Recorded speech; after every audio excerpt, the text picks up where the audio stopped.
Hello everyone, AlphaSoul here and welcome to another video. Today we're going to be talking about race in Ashes of Creation.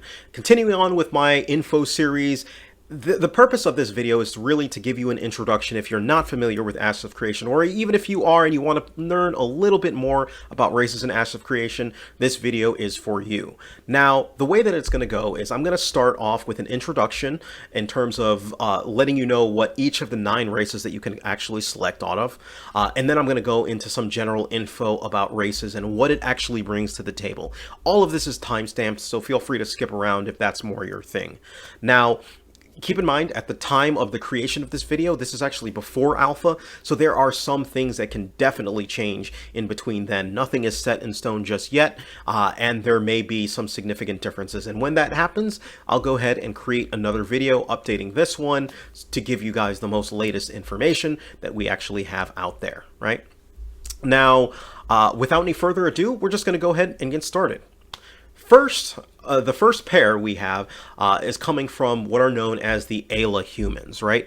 Now, each race actually has a 3 basically points or keys to them that kind of describe what the race is all about, right? Now, the Aela Humans are divided into 2 subsections, right? First, you've got the Kalar, right? Kalar stand for build, order, and civilization.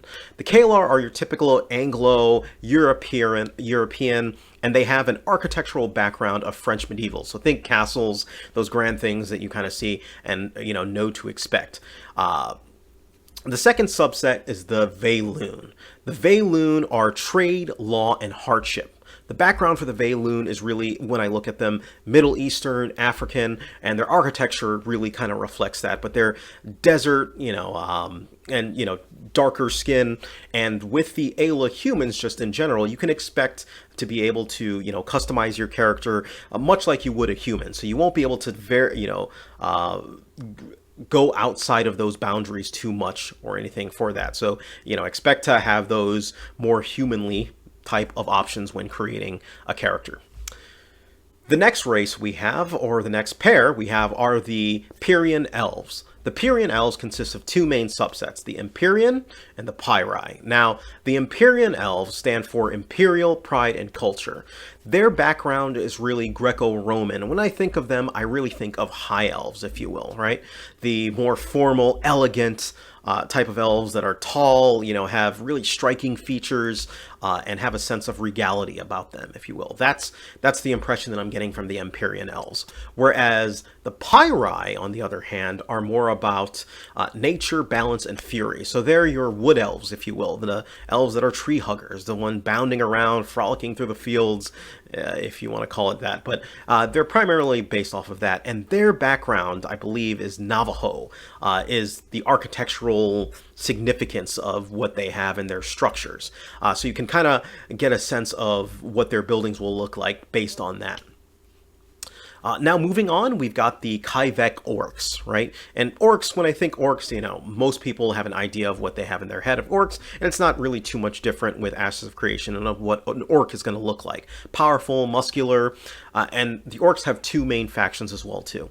You've got the Renkai, who are honor, power, and tranquility, right? Their architectural significance is Eastern Japanese, right? So think, Eastern or Japanese, right? That's the real base, if you will, of their architectural significance. And we've seen some drawings and renderings of what they have so far, and it looks pretty cool. The next set are the Vek, for underneath the Kaivek Orcs. The Vek are all about celestial purpose and fate, right? So their background is Mesoamerican. So I want you to think Aztecs, Incas, Central America. Those orcs, it's already been stated, I think, that they're good at navigation somehow and things like that. And so those are more stargazers. They seem to be a little bit more of the intellectual side or spiritual side of the orcs as opposed to the Renkai. But it should be interesting to see those splits on there. The next pair that we have are the Dunzenkell Dwarves, or Dunzenkell Dwarves. Now, these consist of 2 main factions as well. First, you've got the Dunir. The Dunir are stoic, tradition, forge. They have like a Nordic background. They're your typical dwarves that when you want to think of them. So when you create these type of characters, they're probably going to be shorter, have beards, have many of those dwarven features that you come to know from that, basically. Now, the Nikua, on the other hand, are a different set of dwarves and are almost the opposite of them. Rather than they're basically dwarves that got sick of the underworld, if you will, and have gone out and traveled and become island dwarves, if you will. So they're all about family, freedom, and courage, and their background is their architectural background is like a Polynesian, right? So we've seen some cool renderings of their rafts and everything like that, and it looks pretty cool. So it's definitely something to watch out for. The final race that we have here are the Tulnar. Now, the Tulnar are a race, the Tulnar means the Forgotten, right?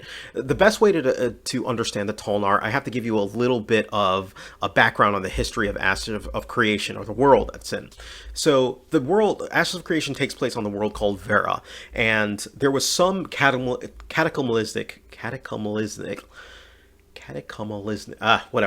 some basically really bad event a while ago that occurred that caused all of those races that I mentioned above to flee the world for another world called Sanctus, right?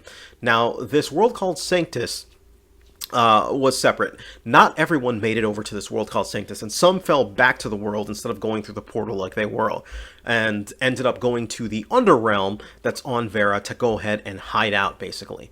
Now, that was the Tulnar. So the Tulnar is a mixture of those races, but it's also a mixture of a lot of the minor races that are around the world of Vera. And so the cool thing about the Tulnar is you will be able to create a Tulnar character. This will have the most variation out of any of the races that's already been stated, right? So you'll be able to create one, and alter your humanoid, mammalian, or reptilian kind of factors. There's probably going to be more within there. So, for example, you'll be able to influence how much of a snout you have, how much fur you have, are your knees inverted, do you have scales, are your eyes circular or round, what's your head shape, do you have scales on your skin? Things like that, that you'll be able to really customize with your Tulnar. And so I found that very interesting about them, and a lot of people are very excited about the Tulnar race. So moving on, let's cover some general things about what selecting a race actually means within the game. This is probably the most important part. 1. Your race affects your stat growth in that whatever race each race has different base stats, right? And then on top of that, once you choose your profession, that affects the rate at which those stats grow. So choosing your race will right off the bat will grant you different stats than if you chose like a human versus choosing an elf, right? That will definitely come into play. Now, 2, your race will affect your armor appearance, right? So a good example of this is, let's say you have a piece of leather armor, right? If you put it on a dwarf, it's going to look different than if you put it on a like an elf or a human, right? It's going to be different based on how you appear, and each of them are going to have racial tinges, if you will, for each portion. 3. Your race affects your augments. Now, I touched upon this a little in the video of classes about what augments are and how you get them, although I didn't dive into it fully. Another area of augments that you actually have is based on your race. And the idea that they put out, which actually made a complete ton of sense, is that based on your augments, or based on your race, they want, for example, a dwarven fighter to feel different than an elven fighter, right? So a good example of that might be something like, okay, if I apply my dwarven if I apply my dwarven racial augment to this particular skill of, say, charge, maybe I run for them and bowl them over, right? So I charge over them, knock them down, and stun them at the same time, right?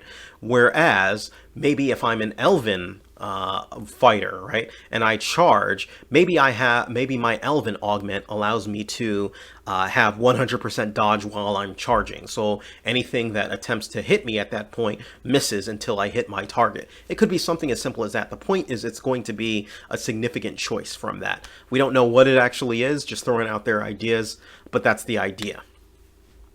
Now, next, each race has a starting area, right? Now, you're not bound to this starting area, but it means when Vera or the world first opens, each race will kind of have a starting gate or portal that you can enter and come out, and you'll be surrounded by that racial background and makeup, if you will, right? So we don't know where these portals will actually be, and actually, we've speculated on that. I've got this fun video where I talked about it, but yes, there will be starting kind of towns, if you will, that are based off of it.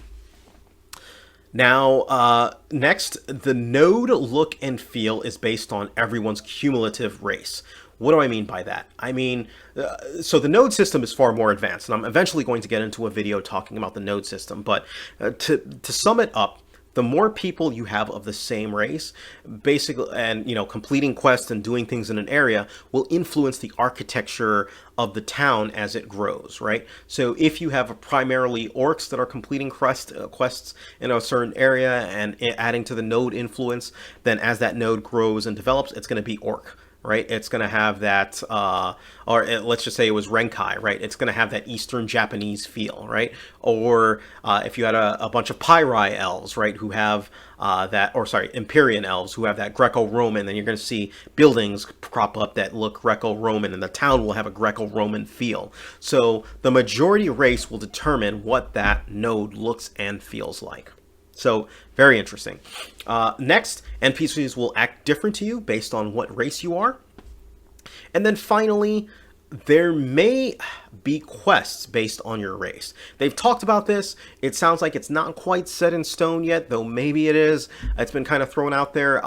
Even if it does occur, apparently it's only going to account for a very small amount, maybe 10% or so of the quest that'll be based on race or some other factors, but yeah, that's pretty much it.